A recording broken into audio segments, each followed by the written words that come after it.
창세기 24장은 아브라함에서 이삭으로 이제 언약의 계보가 넘어가는 아주 중요한 대목입니다. 이 말씀 안에서 24장에서 또 우리에게 주시는 하나님의 말씀이 무엇인지 1절부터 하나씩 좀 살펴보도록 하겠습니다. 1절에 보면 하나님이 아브라함이 나이 많아 늙었고 여호와께서 그의 범사에 복을 주셨다. 아브라함이 나이가 많아 늙었다라고 이제 얘기를 하고 있습니다. 창세기 12장에서 아브라함의 여정이 시작됐는데 여러분 이제 아브라함의 여정이 끝나가고 있습니다. 아브라함이 나이가 많아 늙었다라는 이 말에서 이야기하고자 하는 것은 이제 아브라함의 이 믿음의 여정이 이제 끝났다라는 것을 암시하고 있는 것이죠. 그래서 우리가 생각할 때 아브라함의 이 믿음의 여정은 끝없이 계속해서 지속될 것 같았지만은 벌써 이제 그의 사명이 맞춰지는 때가 왔다라는 것을 우리에게 말해주고 있는 겁니다. 이제 하나님의 언약이 아브라함이 아니라 이제 그 아들 이삭으로 넘어가고 있는 것입니다. 정말 아브라함이 하나님의 말씀을 받아 본토 친척 아비집을 떠날 때부터 지금까지 이 12장에서 24장까지 달려왔는데 아브라함의 믿음의 여정은 좀 더 계속해서 지속될 것처럼 우리에게 보여졌지만 결국에 아브라함도 나이가 많아 늙게 되어져서 이제는 그 사명을 이제 끝날 때가 됐다라는 것을 다시 한번 우리가 생각하게 되는 겁니다. 여러분 아브라함뿐만이 아니라 우리 모두에게도 나이 많아 늙었다라는 것이 우리에게 현실이 되어질 때가 온다라는 것입니다. 여러분 그래서 젊었을 때 노는 것이 아니라 여러분 젊었을 때 힘이 있을 때 우리는 주님을 섬겨야 되는 것입니다. 왜냐하면 때가 되면 우리도 믿음의 여정을 맞춰야 될 때가 있다는 겁니다. 그 때가 되면 우리가 일하고 싶어도 섬기고 싶어도 할 수 없는 것입니다. 모든 것은 때가 있는 것이고 주어지는 시간이 있는 것입니다.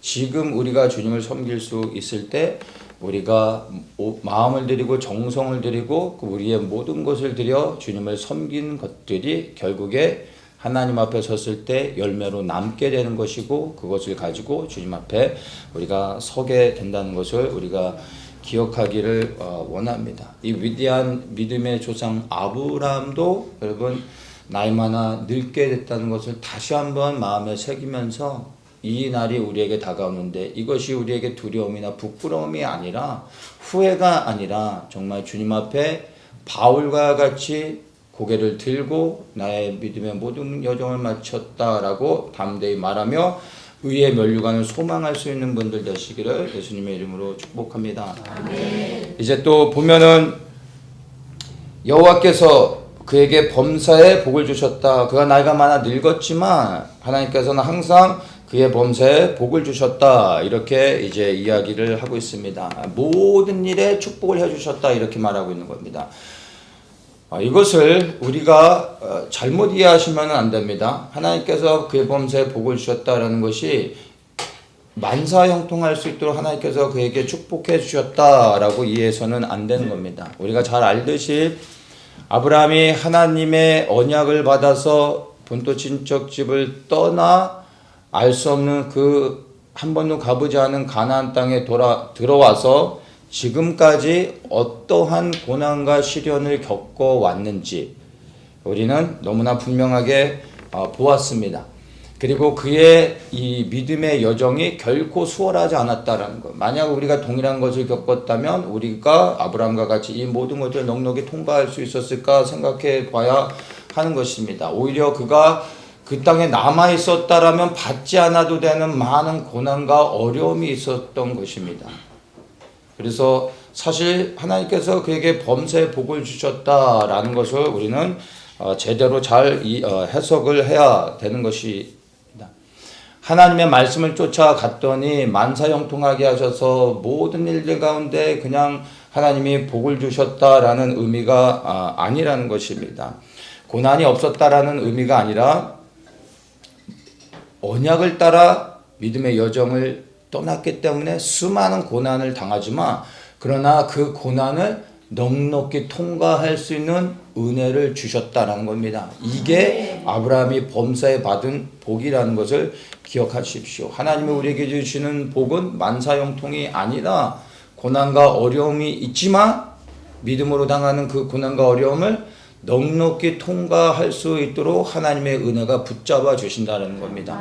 이게 믿는 자에게 임하는 범사의 축복임을 여러분들 기억하십시오. 그래서 내가 예수를 믿는데 그리고 주님 앞에 헌신하는데 왜 내게 고난이 오고 있는가? 내가 이해할 수 없는 이러한 문제들은 무엇인가? 여러분 그걸로 인하여 씨름할 필요가 없습니다. 오히려 믿음의 여정을 떠나기 때문에 세상의 사람들보다 더 많은 고난과 어려움을 겪을 수 있는 것입니다. 그럼에도 불구하고 우리가 이 믿음의 여정을 아브라함과 같이 포기하지 않고 갈 수 있는 이유는 하나님께서 범사에 우리에게 복을 주시기 때문입니다.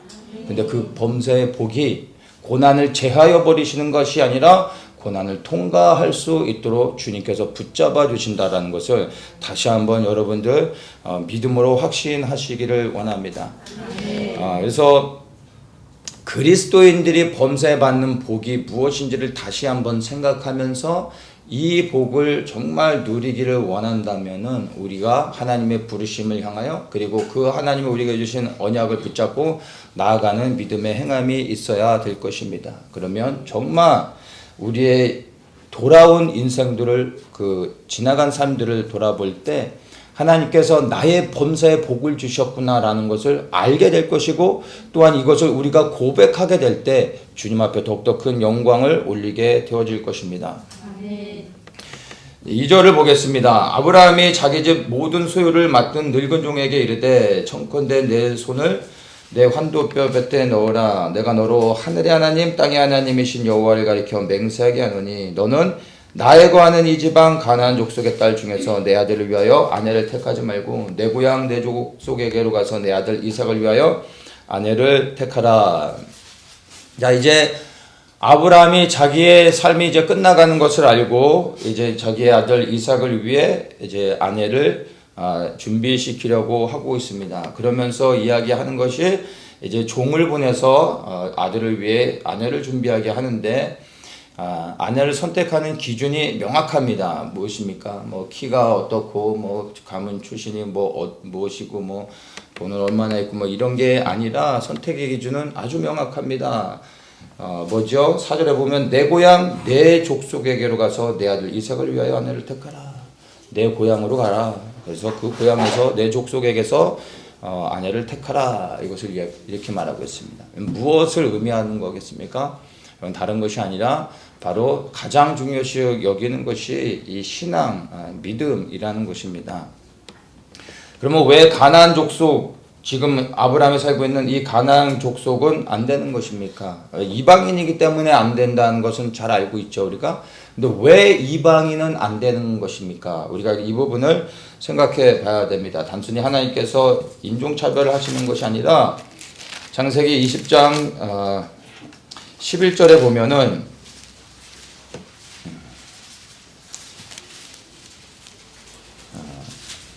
이렇게 말합니다. 아브라함이 이곳에서는 하나님을 두려워함이 없나니 이렇게 언급하는 부분이 있습니다. 이곳 가나안 땅에서는 하나님을 두려워하지 않는다. 이곳 가나안 사람들은 하나님을 두려워하지 않는다. 이 말이 무엇입니까? 가나안 사람들이 아브라함의 하나님을 모르는 게 아니라 아브라함의 하나님을 알지만 아브라함의 하나님을 믿지 않는 겁니다. 믿지 않기 때문에 하나님을 대적하는 일들을 하고 있다라는 것입니다. 이것이 아브라함이 가나안 땅에서 아내를 택하지 못하게 하는 첫 번째 이유라는 것을 우리가 분명히 이해를 해야 되는 것입니다. 하나님을 믿지 않기 때문에 하나님을 섬기지 않고 하나님을 대적하는 자리에 있는 자들입니다. 그리고 또한 이 가나안 땅은 하나님이 주신 약속의 땅입니다. 근데 이 약속의 땅은 정복해야 될 땅이기 때문에 가나안 땅에서 아내를 얻을 수 없습니다. 왜냐하면 그 땅에 속한 자와 함께 그 땅을 정복할 수 없는 것입니다. 그 땅에 속하지 않은 자들과 함께 그 땅을 정복할 수 있게 되는 것입니다. 이 부분은 조금 영적으로 우리가 적용하면서 생각해 볼 필요가 있습니다. 아브라함의 돕는 배필로 사라를 주셨습니다. 그래서 아브라함과 함께 사라가 같은 곳에서 같은 것을 바라보면서 나왔다라는 것입니다.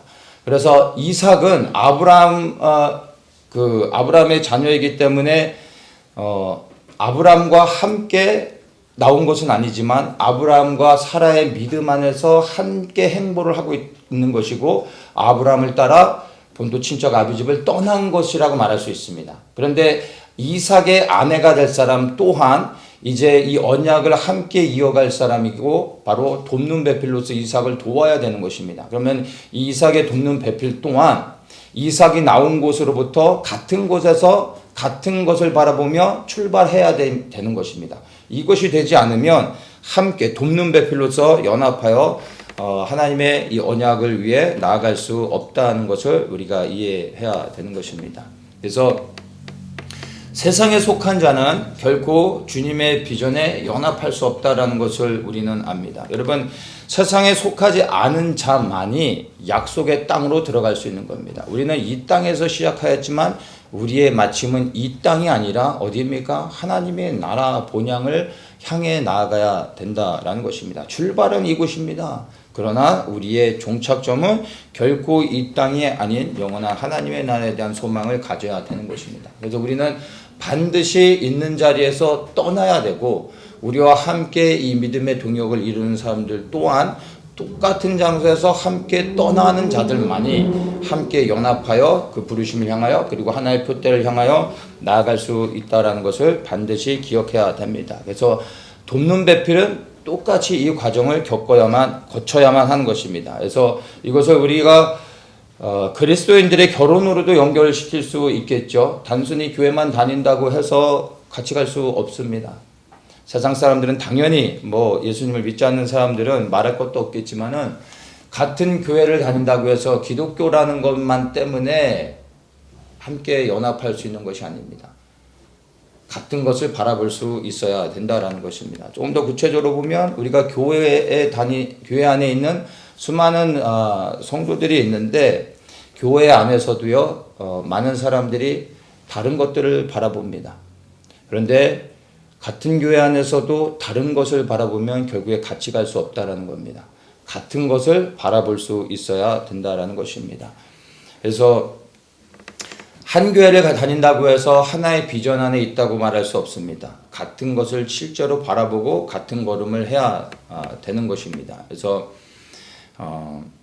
아브라함이 언약을 받았던 장소에서 사라가 함께 떠났던 것처럼 이삭이 이제 그 동일한 믿음의 그 언약 안에서 출발한 것처럼 이삭의 돕는 배필 안에도 똑같은 곳에서 같은 곳을 바라보며 출발할 수 있어야 되기 때문에 아브라함이 그곳에서 그 배필을 찾고 있는 것입니다. 그래서 우리 또한 동일한 믿음을 가지고 같은 표대를 바라보면서 같은 방향으로 나아갈 수 있어야 되는 겁니다. 그래서 우리 더처치 공동체 안에 우리가 지금 한 장소에 같이 있지만 우리가 서로 다른 것을 바라본다면 우리는 함께 연합할 수 없는 것입니다.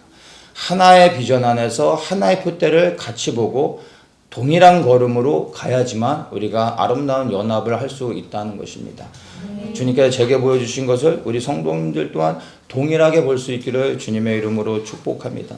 그래야지만 우리가 한 비전 안에서 끝까지 함께 갈 수 있음을 기억하며 이 아브라함이 이렇게 이 아들 이삭을 위하여 이 아내를 준비하는 이 과정이 우리에게도 정말 필요하다라는 것을 다시 한번 생각하면서 나는 지금 우리 공동체의 비전 안에서 같은 것을 바라보고 있는지 다시 한번 생각하며 여러분들의 표대를 새롭게 세우시기를 축복합니다. 자, 이제 그 이야기를 듣고 종이 아브라함에게 질문을 합니다. 5절에 만약에 여자가 나를 쫓아 이 땅으로 오고자 아니하거든 내가 주인의 아들을 주인의 나오신 땅으로 인도하여 돌아가리까? 중요한 질문을 합니다. 이제 고향에 가가지고 좋은 아내를 얻었는데 데려오려고 했더니 먼 길을 떠나는 것이 두려워서 그냥 그 자리에 있기를 원한다면, 그런데 이삭과 결혼하기를 원합니다. 그렇다면 당신의 주인의 아들을 데리고 그 땅으로 돌아가 이 여인과 결혼하게 해야 되겠습니까? 라고 묻는 겁니다. 굉장히 중요한 질문입니다. 근데 이 질문에 대해서 아브라함은 명확하게 대답해 줍니다. 7절에 보면 하나님이 그에게 말씀해 주셨던 것을 이야기하죠. 하나님께서 아브라함에게 이 땅을 내 씨에게 주리라 이 말씀을 언급합니다. 하나님께서 나에게 말씀하셨다. 나의 후손들에게 이 땅을 주시겠다고 약속하셨다. 그렇기 때문에 내 아들은 그 땅으로 돌아갈 수 없다. 그 땅으로 돌아가면 하나님의 약속을 받을 수 없는 것이다. 그래요 그렇게 해서는 안 된다. 반드시 아내를 데리고 이곳으로 와야 된다. 아브라함의 기준은 아주 분명하게 이야기합니다. 그리고 아브라함의 기준이 무엇입니까? 바로 하나님의 언약을 붙잡고 말하고 있다라는 것입니다. 여기서 종이 굉장히 중요한 두 단어를 사용합니다. 이 땅 그리고 나오신 땅 두 땅을 대조시키고 있습니다. 이 땅과 나오신 땅. 여러분 이 땅은 어디입니까? 이 땅은 언약의 땅인 것이죠. 하나님의 언약입니다. 그럼 나온 땅은 어디입니까? 나온 땅엔 영적으로 무엇을 의미합니까? 아내가 있는 것입니다. 내가 필요한 것, 내가 원하는 것. 여러분 그러면 이 언약은 무엇을 또 의미한다고 볼 수 있습니까? 이 언약은 바로 하나님을 의미하는 것입니다. 그러면 이 여자는 나온 땅에 있는 그 여자는 무엇입니까? 내가 되는 겁니다. 내가 사랑하는 것, 나에게 필요한 것, 내 가족이 되어질 수도 있습니다. 세상이 되어질 수도 있는 것입니다. 성경에서는 우리에게 항상 두 가지의 길만을 제시합니다. 하나님과 그 외에 다른 모든 것들입니다. 하나님이 아닌 모든 것들은 나온 땅이 되어지는 겁니다. 그리고 우리는 이 두 가지 중에 선택해야 되는 것입니다. 그런데 아브라함은 언약을 이루어가기 위해서 이삭의 아내가 너무나 필요하지만 그리하여 아내를 얻으려 보냈지만 그러나 아브라함은 아들의 아내를 얻는 것보다 하나님의 언약을 더욱더 중요시 여깁니다. 반드시 데려와라가 아니라 만약에 그럴 수 없다 하더라도 아들을 데려가서는 안 된다라고 말하고 있는 것입니다. 여러분 우리의 삶의 현장 가운데서도 우리는 수많은 두 가지의 선택을 합니다. 이 땅이 아니면 나온 땅. 둘 중에 하나의 선택을 우리 삶의 현장 가운데 끊임없이 반복합니다. 항상 나온 땅으로 돌아가는 것은요. 보기에도 좋고 편해 보이고 그리고 잘 될 것 같다는 생각이 항상 들기 마련입니다. 그런데 기억하셔야 됩니다. 혹 그럴지라도 나온 땅으로 돌아가면 하나님의 언약은 사라진다라는 것입니다. 무엇을 선택할 것인지는 우리의 결정에 달려 있는 것입니다. 그렇다면 여러분 우리의 언약은 무엇이겠습니까? 우리가 받은 약속의 땅 가나안 그것은 무엇입니까? 아브라함이 받은 그 언약과 약속의 땅 말고 이것이 우리에게 해석되어질 때 우리가 받은 언약의 땅은 무엇인지를 우리가 한번 생각해 보기 원합니다. 이게 무엇이겠습니까? 우리에게서는 이것은 하나님의 나라가 되는 것입니다. 여러분 우리는 이 땅에서 시작하였지만 그러나 이 땅을 떠나 영원한 본향 하나님의 나라로 우리는 가야 하는 것입니다. 이것이 아브라함의 언약 안에 담겨져 있는 메시지인 것입니다. 근데 여러분 이 땅을 사랑하면 우리는 떠날 수가 없습니다. 아브라함이 그 본토 친척 아비 집을 사랑하였다라면 떠날 수 없었던 것입니다. 하나님의 언약을 붙잡았기 때문에 떠날 수 있었던 것입니다. 떠나지 않으면 약속의 땅에 들어가지 못하는 겁니다. 우리 또한 언약을 받았다 할지라도 우리 스스로가 이 땅을 사랑하지 아니하고 이 땅을 떠나 이제 우리의 발걸음을 하나님 나라로 옮기며 끊임없이 나아갈 때 비로소 우리에게도 이 언약이 실제가 되어질 수 있다는 것을 반드시 기억해야 할 것입니다. 예수님을 믿는 사람들 가운데서도 사실은 세상을 사랑하는 사람들, 그래 땅을 바라보는 사람들이 사실 너무나 많습니다. 근데 예수를 믿으면서 땅을 사랑하며 살아가는 사람들에게 나타나는 특징이 뭔지 아십니까? 이런 사람들은 바라만 본다라는 것입니다. 내가 서 있는 곳에서 바라만 보고 있으면서 내가 바라보고 있기 때문에 내가 그곳을 향해 가고 있는 것으로 스스로 속이며 착각하고 살아간다라는 것입니다. 여러분, 어디를 바라보느냐의 문제는 중요합니다. 그러나 이것은 문제 해결이 되지 않습니다. 이것은 시작일 뿐입니다. 어디를 바라보냐는 너무나 중요하지만 바라보는 것만으로는 부족합니다. 바라보고 있는 곳을 향하여 발걸음을 옮겨 나가야 되는 것입니다. 근데 그냥 바라만 보고 있으면서 나는 실제로는 머물러 있고 내가 보고 있기 때문에 나는 저곳을 향하여 가고 있는 것처럼 사랑하고 있는 것처럼 잘하고 있는 것으로 착각해서는 안 된다라는 것입니다.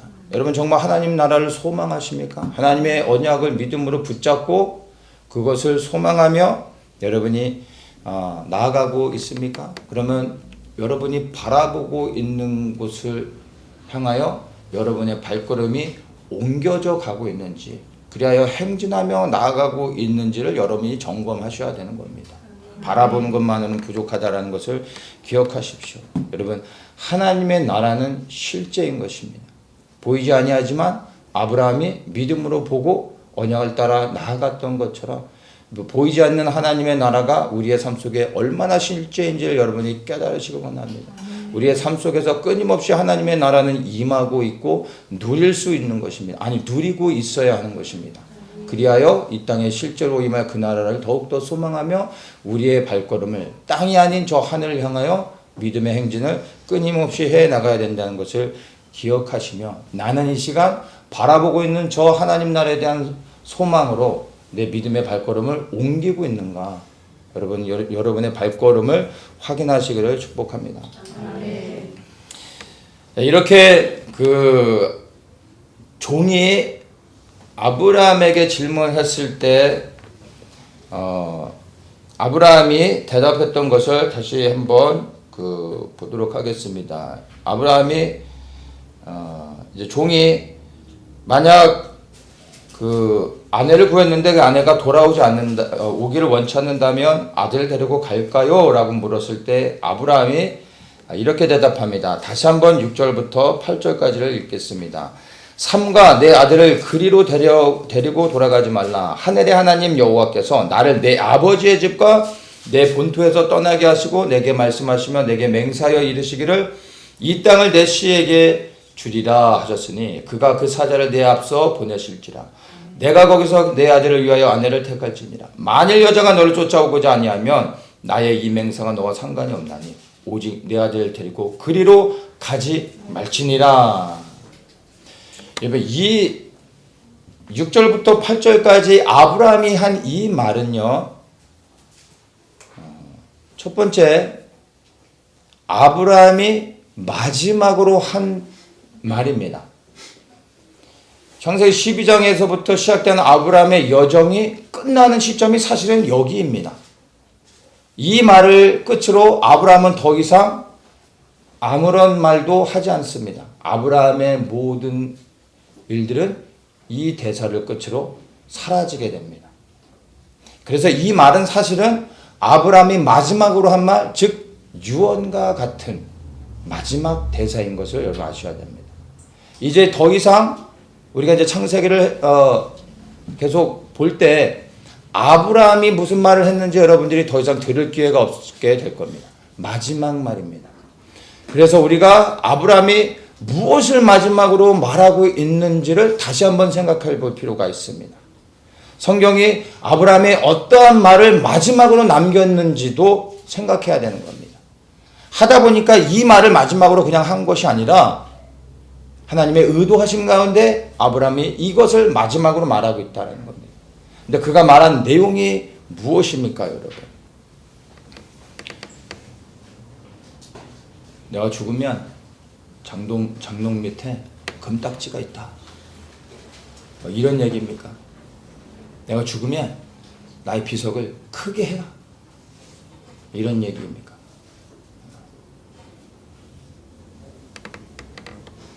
외출할 때는 꼭 창문을 닫고 나가라. 뭐 이런 얘기입니까? 전혀 그런 얘기가 아니에요. 아브라함이 하고자 하는 얘기가 무엇입니까? 아브라함은 무엇에 집중하며 마지막으로 이야기를 합니까? 하나님의 언약에 대한 것입니다. 뭡니까? 이 땅을 나의 씨에게, 나의 후손에게 주겠다고 하나님 말씀하셨다. 이것을 마지막으로 이야기하고 있다라는 것입니다. 아브라함이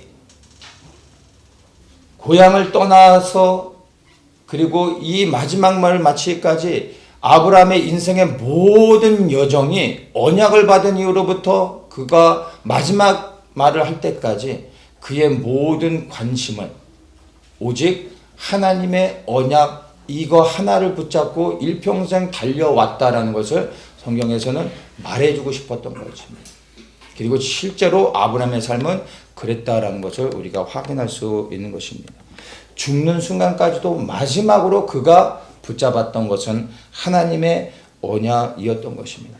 아들의 미래를 걱정해서 아내를 얻으려고 했던 것도 아니고 아브라함의 목적은 하나님의 언약을 이어가기 위하여 아들을 위해 좋은 아내를 얻고자 했던 것이 아니라 하나님의 언약을 이어가기 위하여 돕는 배필을 구하려고 했던 것입니다. 아브라함의 온통 관심은 오직 하나님의 언약이었다는 것입니다. 여러분, 죽는 순간까지 그는 오직 하나님의 언약만을 바라봤고 오직 그가 달려온 길은 외길 인생이었다라는 것. 한 길로 줄곧 벗어나지 않고 달려왔었다라는 것을 우리가 기억해야 됩니다. 여러분, 이 언약의 길이 생명의 길입니다. 이 언약의 길 끝에 영원한 생명을 얻게 되는 겁니다. 아브라함이 정말 하나님의 생명을 얻었다라는 것을 무엇으로 우리가 알 수 있습니까? 그가 달려온 길을 통하여 알 수 있는 겁니다. 그가 달려온 길이 무엇입니까? 언약을 붙잡고 달려왔던 그 길 끝에 생명이 있는 것입니다. 여러분, 생명 얻는 길이 무엇입니까? 주님께서 우리에게 생명 얻는 길이 무엇인지를 너무나 분명하게 말씀해 주셨습니다. 내가 길이요 진리요 생명이다 라고 말씀하셨지 않습니까? 예수님이 생명 얻는 길이십니다. 그분을 통하여 생명을 얻게 되는 것입니다. 우리의 눈에는 이 길도 좋아 보이고 저 길도 좋아 보이고 그리고 또 이 길로도 한번 가보고 저 길로도 가보고 어떻게 일평생 사람이 한 길로만 갑니까? 자, 이쪽도 좋고 저쪽도 좋고 경험을 많이 해볼수록 좋은 거 아니겠습니까? 그런데 하나님의 방법은 그게 아니라는 겁니다. 하나의 길입니다. 여러분, 수많은 길에 생명의 길이 있는 게 아닙니다. 오직 한 길에만 생명의 길이 있습니다. 생명 얻는 길은 좁은 길이라고 하지 않습니까? 좁은 문이라고 하지 않습니까? 생명 얻는 길은 좁은 문일 뿐만 아니라 여러분, 생명 얻는 길은 외길입니다. 하나의 길입니다. 다른 길을 돌아볼 필요가 없습니다.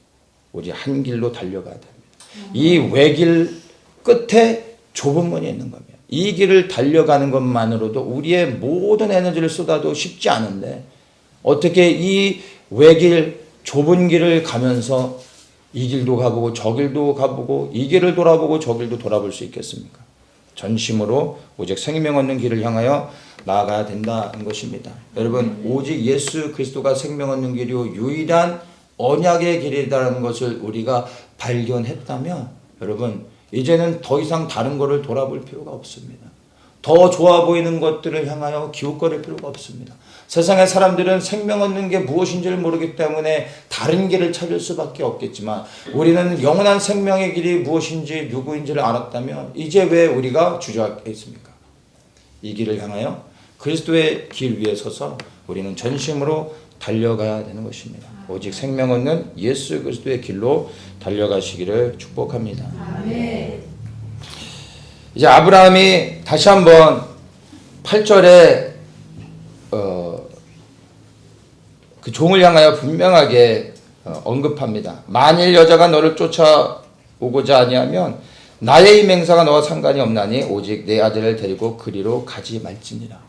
아브라함이 혹시라도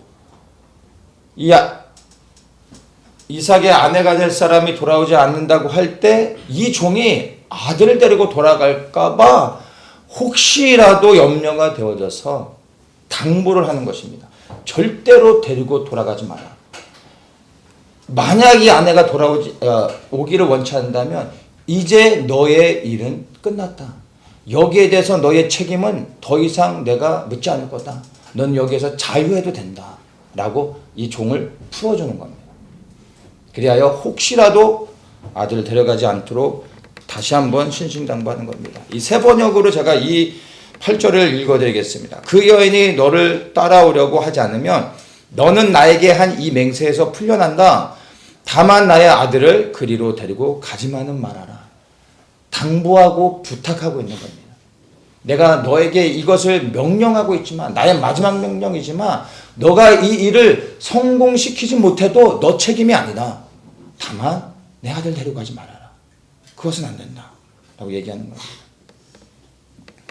아들이 평생 노총각으로 살아도 아버지는 별 신경을 안 쓰는 겁니다. 그것보다 더 중요한 것이 하나님의 언약이기 때문에 절대 돌아가서는 안 된다라는 것입니다. 세상의 관점으로 보면 아버지가 좀 아들의 입장에서 볼 땐 좀 섭섭할 수도 있습니다. 아들의 인생을 망치는 것 같이 보일 수도 있습니다. 평생 노총각으로 살아도 상관없다라는 얘기죠. 근데 여러분 이게 하나님의 관점으로 보면 사실은 아들을 축복하는 길인 것입니다. 우리가 이삭의 인생이 어떠하였는지를 알지 않습니까? 아버지의 결정으로 인하여 이삭이 손해를 본 게 있습니까? 그렇지 않다라는 것입니다. 하나님의 언약을 붙잡고 말씀에 순종하여 살아가는 자에게 하나님께서 복을 주시는 것입니다. 우리는 그것을 분명히 수많은 믿음의 선진들을 통하여 열매로 볼 수 있습니다. 여러분 하나님의 축복을 받고 싶다면 당장에 눈에 보이는 것을 붙잡기보다는 인내하고 기다리고 언약 안에 머물러 있으십시오. 그러면 우리는 때가 되면 하나님이 우리에게 예비하신 언약의 축복들을 반드시 누리는 그 때를 경험하게 될 것입니다.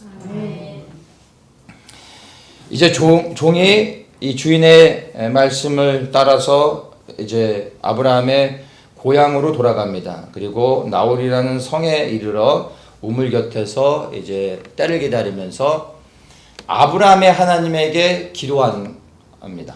그래서 어떻게 기도하느냐 하면은 12절부터 한번 보겠습니다. 우리 주인 아브라함의 하나님 여호와여 원컨대 오늘날 나로 순적히 만나게 하사 나의 주인 아브라함에게 은혜를 베푸시옵소서. 성중 사람의 딸들이 물길로 나오겠사오니 내가 우물 곁에 섰다가 한 소녀에게 이르기를 청컨대 너는 물 항아리를 기울여 나로 마시게 하라 하리니 그의 대답이 마시라 내가 당신의 약대에게도 마시오리라 하면 그는 주께서 주의 종 이삭을 위하여 정하신 자라. 이로 인하여 주께서 나의 주인에게 은혜를 베푸심을 내가 알겠나이다. 이렇게 기도합니다. 어떤 기도입니까? 표적을 구하는 기도를 하고 있습니다. 아브라함의 하나님, 내가 우물가에서 어떤 여인에게 나에게 물을 좀 달라 하면 나한테 물도 주고 내가 당신의 약대한테도 물을 주겠습니다. 라고 하면 이 여자는 하나님이 예비하신 이삭의 아내입니다. 내가 이 여인을 하나님이 예비하신 아내로 그렇게 알고 선택하겠습니다. 이렇게 기도하고 있는 것입니다. 표적 기도, 표적을 구하는 기도. 여러분에게 당부를 드립니다. 이렇게 기도하시면 안 됩니다. 이러한 기도가 우리에게 샘플이 되는 것은 전혀 아닙니다. 하나님께서 필요에 따라 이렇게 역사하실 수 있습니다. 그리고 이렇게 하십니다. 그런데 이게 우리에게 일반화시켜서 우리 개개인에게 적용시켜서는 안 됩니다. 이러한 기도의 방법은 올바르지 않습니다. 그렇다고 하나님이 이러한 방법을 일하시지 않느냐라는 것은 아닙니다. 그러나 이렇게 기도하는 것은 건강하지 못합니다. 왜냐하면 물론 우리가 이렇게 기도할 때 우리로 하여금 이렇게 기도하게 하실 수 있습니다. 그럴 때 또한 기도하게 하시고 표적을 통하여 응답해 주실 수도 있습니다. 그러나 문제는 우리가 이렇게 표적을 구하는 기도를 내가 할 때 성령님이 아니라 하나님이 아니라 악한 영도 우리에게 표적으로 응답을 거짓으로 줘서 우리를 속일 수 있다라는 것을 여러분 분명히 아셔야 되는 겁니다. 그래서 표적을 보고 우리가 따라가서는 절대로 안 됩니다. 우리가 살아가는 시대에는 더욱더 표적을 보고 따라갔다가는 큰일 납니다. 미혹되어 벗어나 넘어지게 되고 영혼을 잃어버릴 수 있다는 것을 여러분 아셔야 됩니다. 마지막 때가 가까울수록 사단이 강력하게 역사하면서 수많은 믿음의 사람들을 믿음의 길에서 벗어나 떨어지게 만드는 것이 무엇이냐면 표적이 될 것입니다. 능력을 행함을 통하여 이러한 표적은 하나님 외엔 할 수 없어 라고 사람들이 믿을 수밖에 없는 강력한 표적들을 앞으로 행하게 된다라는 것을 성경에서 말해주고 있습니다. 그래서 표적을 보고 따라가면 반드시 넘어지게 됩니다. 표적을 구해서는 안 됩니다. 믿음으로 행하는 것이 중요합니다. 사실은 여러분들 이걸 잘 아셔야 됩니다. 아브라함의 종은 표적을 구한 게 아닙니다. 아브라함의 종은 자기의 주인을 위하여 주인의 하나님의 은혜를 구했던 것입니다. 표적을 구한 게 아니라는 걸 여러분이 이해하셔야 됩니다. 하나님의 은혜를 구했다는 것을 여러분이 반드시 이해하셔야 됩니다. 12절에 보면 그가 기도할 때 이렇게 말합니다. 오늘날 나로 순적히 만나게 하사 나의 주인 아브라함에게 은혜를 베푸시옵소서. 이 기도의 핵심이 여기에 있습니다. 자기의 주인을 위하여 하나님의 은혜를 구하고 있다라는 것입니다.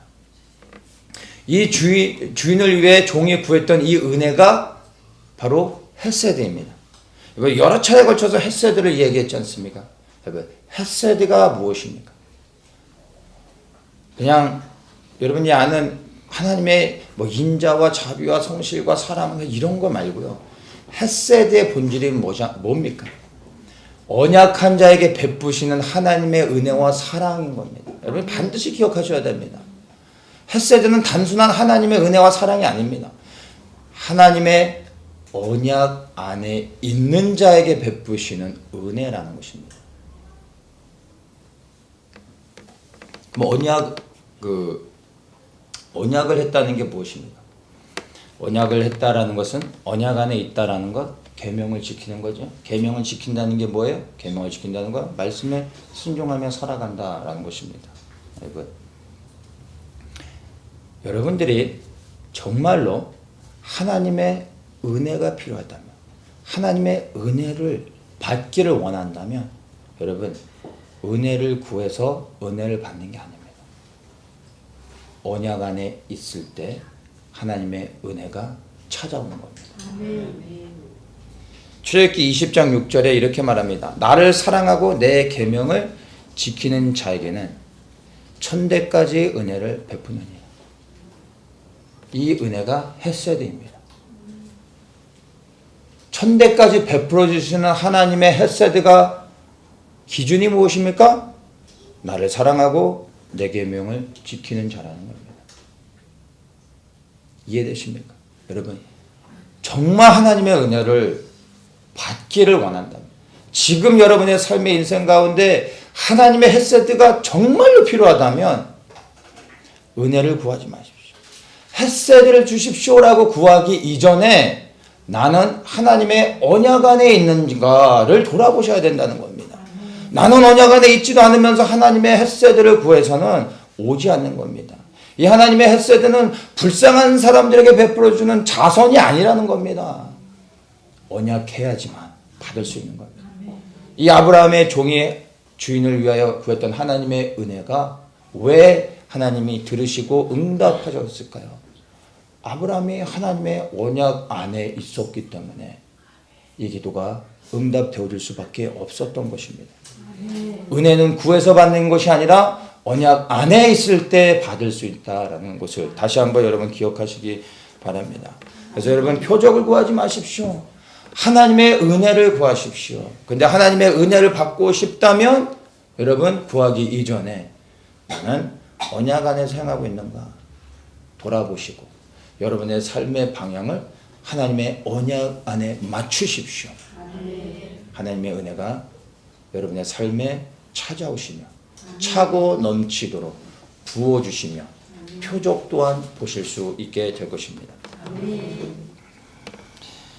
그리하여서 이제 기도한 대로 정말 동일하게 표적이 나타나서 그리하여 리브가라는 여인을 만나게 되고 그 리브가가 곧 이 아브라함의 이 가족이라는 것도 알게 됩니다. 그러면서 그가 이제 이삭의 아내를 얻게 되어서 27절에 이렇게 하나님께 고백합니다. 나의 주인 아브라함의 하나님 여호와를 찬송하나이다. 나의 주인에게 주의 인자와 성실을 끊이지 아니하셨사오며 여호와께서 길에서 나를 인도하사 내 주인의 동생 집에 이르게 하셨나이다. 놀랍지 않습니까? 아브라함의 종이 기도한 대로 하나님의 헷세드를 구했는데 하나님의 헷세드가 아브라함에게 임하게 되는 것을 인하여 이 종이 아브라함의 하나님에게 감사와 찬송을 올리고 있다라는 것입니다. 여러분, 우리 또한 아브라함과 같이 언약 안에서 순종하며 오직 그 언약의 길을 향하여 나아간다면 여러분 반드시 이 27절에 이 종이 했던 기도와 감사의 고백이 우리의 입술을 통하여 반드시 동일하게 고백되어질 걸 믿습니다. 그리고 이러한 감사의 고백들이 우리의 입술을 통해 끊임없이 선포되어질 때 주님이 영광을 받으시는 겁니다. 그래서 저는 정말 우리 사랑하는 성도님들이 이러한 하나님의 햇새들을 매일의 삶 속에서 수없이 경험하기를 축복합니다. 그리고 그 경험한 것으로 인하여 이러한 고백을 하십시오. 하나님을 찬송합니다. 주의 인자와 성실을 끊이지 않게 하심으로 인하여 감사를 드립니다. 이러한 감사의 찬양의 고백이 끊이지 않고 우리의 입술을 통하여 선포되어진다면 우리 주님이 얼마나 영광을 받으시겠습니까?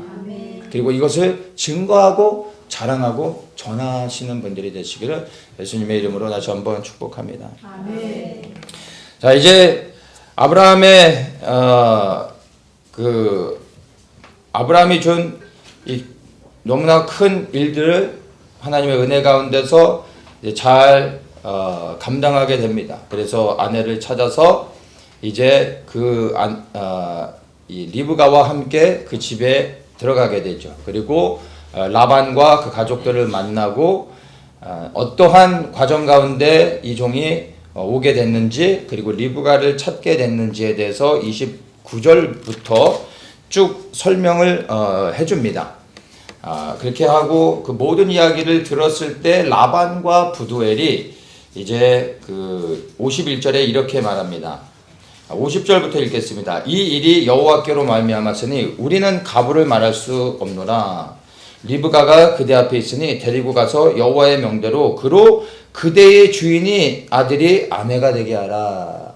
우리가 얘기를 들어보니까 이건 정말 하나님이 하신 일이다. 우리가 이걸 가지고 뭐 가타부타 말할 수 없다. 이제 너는 리브가를 데리고 아내가 되게 하라. 이렇게 이제 허락을 하고 있습니다. 자, 이렇게 해서 이삭의 아내를 얻은 종이 이제 54절에 보면 이제 그날 이제 잠을 잘 자고 다음날 아침 일찍에 일어나서 이렇게 말합니다. 나를 보내어 내 주인에게로 돌아가게 하소서. 즉시 일어나 다음날 이제 아내를 데리고 돌아가려고 합니다. 그때 그 가족들이 이렇게 얘기합니다. 55절에 소녀로 며칠을 적어도 열흘을 우리와 함께 있게 하라. 그 후에 그가 갈 것이니라. 그때 이제 종이 이렇게 대답합니다. 나를 만류치 마소서. 여호와께서 내게 형통한 길을 주셨으니 나를 보내어 내 주인에게로 돌아가게 하소서. 이 대답이 무엇입니까? 아니, 안 됩니다. 나는 즉시 돌아가야 됩니다. 라고 대답하고 있다는 겁니다. 사실 이제 보면은 정말 이 쉽지 않은 미션을 성공시켰지 않습니까? 그러면 이젠 긴장을 풀고 한 열흘 그냥 그 집에서 푹 쉬다가 오면 뭐 베케이션도 되는 거고 뭐 일부러 쉬는 것도 아니고 또 쉬다 가라고 한 거니까 뭐 잘못한 것도 없지 않습니까? 고생해서 왔고 이제 돌아가기 전에 이렇게 쉬는 것 또한 사실은 뭐 당연하다고 볼 수도 있고 또 보상이라고 말할 수도 있지 않습니까? 충분히 쉴 수도 있음에도 불구하고 이 종은 어떻게 합니까? 다음날 아침 일찍 일어나 즉시 떠나려고 하고 있다라는 것입니다. 이 종은요, 온통 마음의 생각과 관심이요, 리브가를 데리고 자기 주인의 땅, 약속의 땅으로 돌아가 이삭에게 아내가 되도록 하는 것에 온통 마음이 집중되어 있다는 것을 보게 되는 겁니다. 아직 끝나지 않은 겁니다. 이 종의 마음은 급한 겁니다. 이제 이삭을 위하여 아내를 얻었는데 사실 끝난 게 아니라 이삭의 아내가 되어지는 순간이 이 종의 역할이 끝나는 거죠.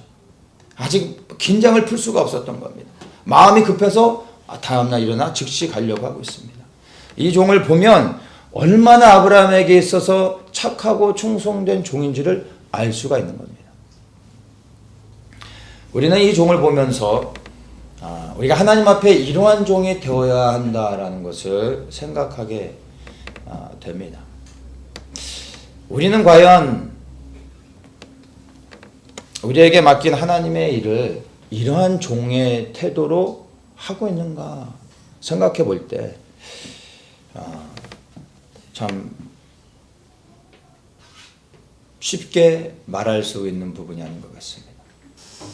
나는 정말 이 종과 같은 태도로 하나님의 부르심의 사명에 온통 마음의 중심을 들이며 자로나 오르나 치우치지도 아니하고 쉬지 않고 전심으로 주의 맡기신 일을 향하여 달려가고 있는가 생각하게 됩니다. 그리고 큰 부담을 갖게 됩니다.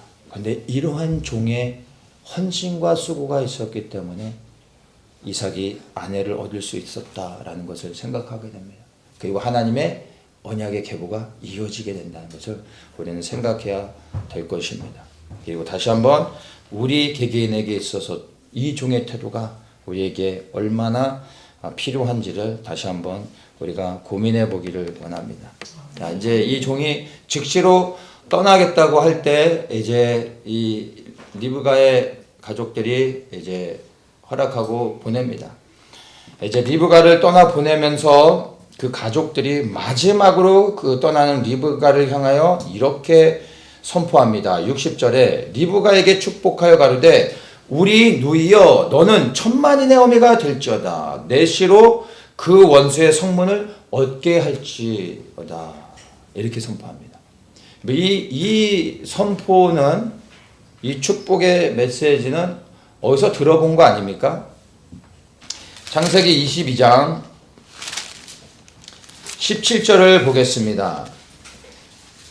아브라함이 이삭을 번제로 드렸을 때 하나님께서 나타나셔서 그를 말리시면서 그에게 하시는 말씀입니다. 16절에 보면 여호와께서 이르시기를 내가 나를 가리켜 맹세하노니 내가 이같이 행하여 내 아들 내 독자를 아끼지 아니하였은즉 내가 내게 큰 복을 주고 내 씨로 크게 성하여 하늘의 별과 같고 바다의 모래와 같게 하리니 내 씨가 그 대적의 문을 얻으리라. 또 내 씨로 말미암아 천하 만민이 복을 얻으리라. 이는 내가 나의 말을 준행하였음이니라. 이 말씀을 라반의 가족들이 동일하게 선포하고 있다는 겁니다.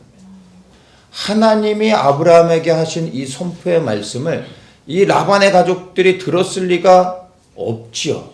어떻게 이렇게 동일한 선포를 할 수 있었을까요? 이건 성령의 감동을 통하여 계시가 그들에게 임하여 선포하게 했던 것입니다. 이 예언적 선포가 얼마나 중요한지 그리고 여기에 어떠한 메시지가 담겨져 있는지를 우리는 정확하게 이해하는 것이 필요합니다.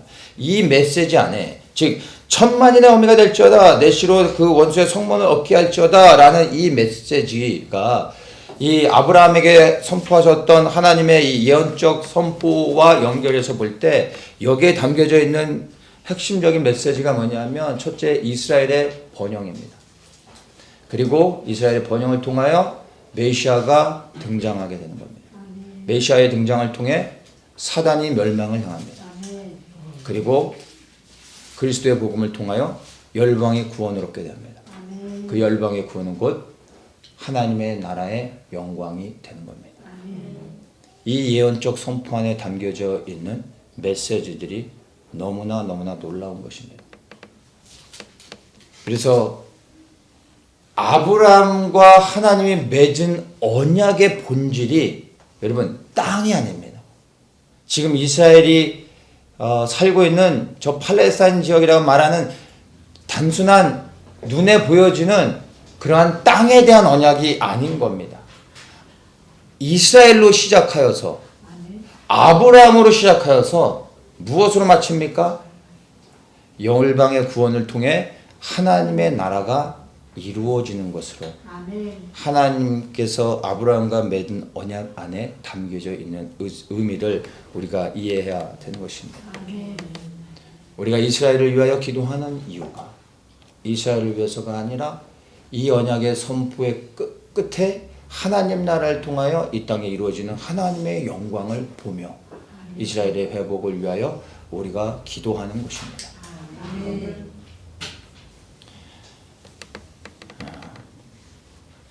주님께서는 믿음으로 선포하는 자의 기도를 통하여 뜻을 이루어 가시는 겁니다. 그래서 항상 성령의 감동을 통하여 하나님의 말씀이 성취될 수 있도록 계시를 넣어주시고 믿음으로 끊임없이 선포하는 하나님의 사람들을 찾고 계신 겁니다. 그래서 이 시대에 정말 하나님의 뜻이 이루어지기 위해서 첫째, 하나님의 말씀을 깨닫는 자, 그 말씀을 붙잡고 기도하는 자, 그 뜻이 이루어질 때까지 끊임없이 부르짖는 자들을 찾으시는 것입니다. 선포하심을 통하여 뜻이 이루어지는 겁니다. 말씀하실 때 이루어졌던 것처럼 성령의 감동을 통하여 하나님의 계시가 임하여 하나님의 말씀이 이루어지길 선포하는 사람들을 찾고 계시고 그들의 입술을 통하여 하나님의 뜻을 이루어가고 있다는 걸 기억하십시오. 이 땅에 이루어져야 될 아직 성취되지 않은 몇 가지의 예언의 그 메시지들이 있습니다. 이것이 무엇을 의미하고 있는지를 알아야 되고 이 말씀을 붙잡고 주의 뜻이 이루어지길 원합니다라고 말씀을 주장하며 기도하는 사람들이 필요한 것입니다. 그들의 기도를 통하여 하나님의 뜻을 이루실 것입니다. 그래요. 라반과 그 가족들의 입술을 통하여 하나님의 뜻이 이루어지기를 선포하게 하셨다라는 겁니다. 그리고 이 말씀이 성취되어졌고 또한 성취되어져 가고 있다는 것을 우리가 아는 것처럼 우리가 성령의 감동을 통하여 정말 우리 한 사람 한 사람에게 하나님의 계시가 임하기를 원합니다. 믿음으로 입술을 열어 선포하며 내 생각으로 선포하는 것이 아니라 성령의 감동 안에서 하나님의 말씀을 붙잡고 선포하시는 분들 되시기를 예수님의 이름으로 축복합니다. 자, 이제 이 종이 리브가를 데리고 약속의 땅으로 돌아와 이삭의 아내로 이 리브가를 주고 이제 그 둘이 하나가 되어져서 해피엔딩으로 이제 24장이 마무리되게 됩니다. 24장은요. 아브라함에서부터 이삭으로 언약의 계보가 넘어가는 아주 중요한 대목입니다. 그리고 이 24장 가운데서 우리가 가만히 보면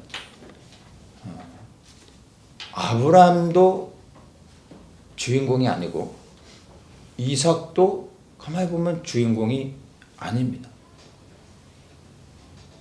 아브라함의 믿음의 여정인데 이 24장은 아브라함이 주인공이 아니에요.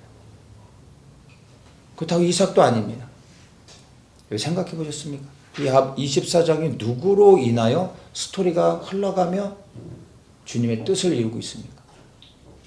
이름 없는 종이라는 겁니다. 여러분 생각해 보셨습니까? 24장을 읽으면서 이름 없는 종에 대해 생각해 보신 적 있으십니까? 이름 없는 무명의 늙은 종입니다. 정확히 말하면 이름이 없는 게 아니라 하나님께서 이름을 밝히시지 않은 겁니다. 여러분, 종은 이름이 필요 없습니다. 그냥 주인의 일만 잘하면 되는 겁니다. 종은 일을 잘하고서도요, 칭찬받지 않습니다. 왜죠? 마땅히 해야 될 일을 했기 때문인 겁니다. 이 땅에서 우리가 그리스도의 종으로 살아가는 날 동안 여러분 똑같은 겁니다. 일을 열심히 하고 칭찬받을 생각하면 안 되는 겁니다. 당연히 해야 될 일인 겁니다.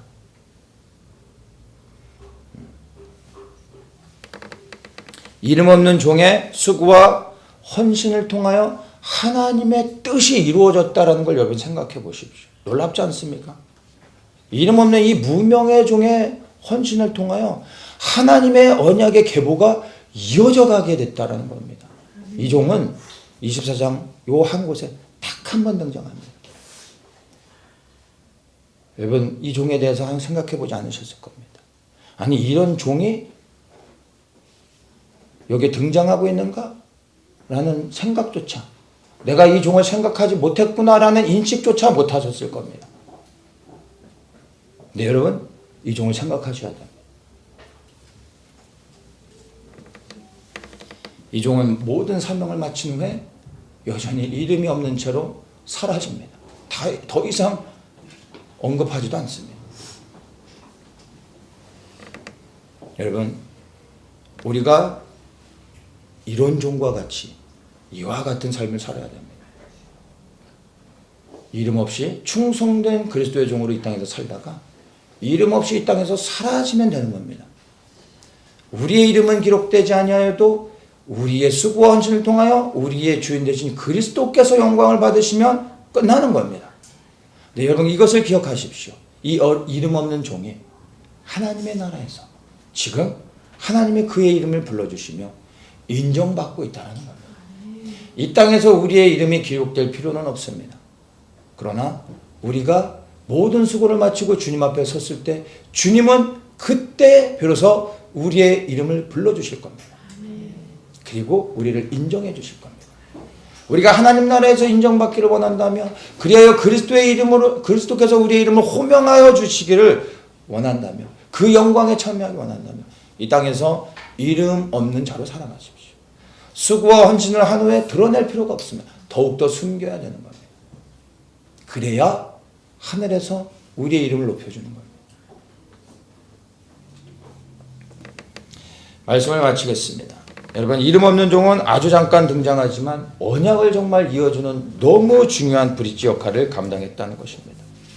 영화를 보면 여러분, 주인공 뒤에 가려진 수많은 엑스트라가 등장하지 않습니까?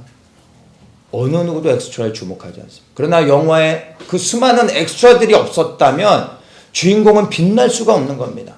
주인공을 빛나기 위하여 수많은 엑스트라가 등장해야 되는 겁니다. 우리는 이 땅에서 그러한 엑스트라의 삶을 살아야 됩니다. 우리의 주인공이신 그리스도만이 빛나실 수 있도록 우리는 엑스트라가 되어야 하는 것입니다.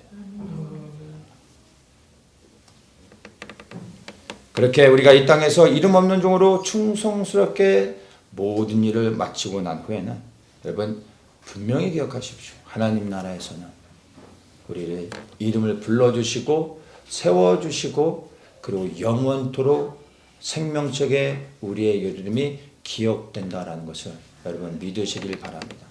그래요. 그날을 소망하며 저 기꺼이 이름 없는 종으로 수고와 헌신을 하며 이제 우리의 주인이신 예수 그리스도께서 우리에게 맡겨주신 그 모든 사명들을 끝까지 넉넉히 감당하는 충성스러운 그리스도의 종으로 살다 주님 앞에 영광스럽게 설 수 있는 분들 되시길 다시 한번 축복합니다.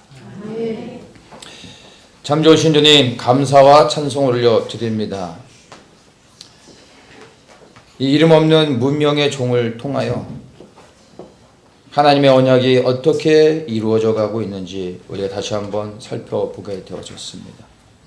주님, 우리도 이와 같이 이름 없는 자로 이 땅에서 살아갔지만 우리의 수고와 헌신을 통하여 그리스도께서 영광을 받으시고 주님의 뜻이 이루어진다면 주님, 기꺼이 우리가 이름 없는 자로 우리의 일들을 넉넉히 감당하게 하시고 모든 일을 마친 후에 기꺼이 주님 겸손히 낮아지며 우리의 고개를 들지 않고 주님 뒤에 머물러 있는 자들 되게 하여 주시옵소서.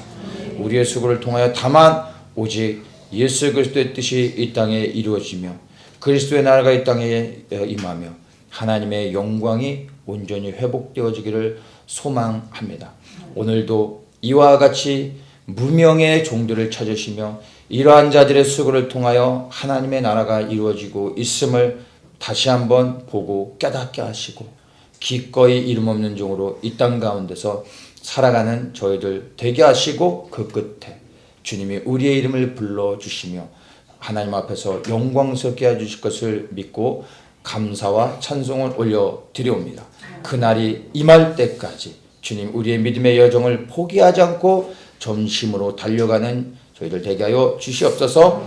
감사하며 예수님의 이름으로 기도드리옵나이다.